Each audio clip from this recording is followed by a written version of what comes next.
ज्यांनी पिढ्यानपिढ्या राष्ट्रवादीत घालवल्या अशी किती घरं किती माणसं त्या यादीत आहेत ते फक्त त्यांना विचारा। एक दोन माणसं सोडली तर सगळी माणसं बाहेरून आले घेतलेली आहेत। ज्यांनी 50 वर्ष या मंचर शहरामध्ये वळसे पाटलांना मंचर शहरात बसायला सुद्धा जागा नव्हती। स्वतः आपल्या चौकामध्ये तुम्हाला माहिती आहे बीटी कंपनी बुवा बाबाजी थोरात एकनिष्ठ घराणं, ते एकनिष्ठ घराण्यातील एकदम उच्च शिक्षित मुलगी प्रवचन करते, धाडसानं बोलते, परंतु तिला डावललं आणि तिच्या पुढे कोण उमेदवार दिलेले आहेत हेच मंचरचं यांचं विजन आहे। दुसऱ्या बाजूला आमचे या ठिकाणी बाळासाहेब बसलेले आहेत। बाळासाहेबांच्या वडिलांनी 90 साली चेअरमन साहेब जे वळसे पाटील आमदार झाले ते आमदार होण्यामागे विठ्ठल शेठ बांधकेले यांचा सिंहाचा वाटा आहे।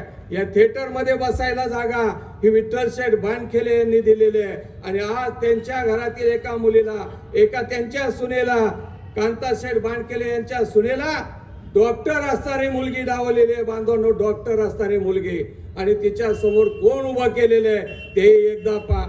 मग तुम्ही सांगता आम्हाला मंचर सुधारायचंय, मंचर पुढे न्यायचंय, कसं न्यायचंय?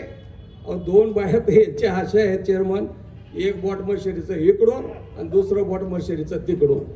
वा मंचरचं विजन, मशेरी लावून तुमच्या नगरसेविका येणार आणि लॅपटॉप उचकून बसणार, ते समजता समजता 5 वर्ष कशी जातील ते तुम्हालाही कळणार नाही। वारे दादा वारे साहेब म्हणे मंचरवर आमचं प्रेम आहे।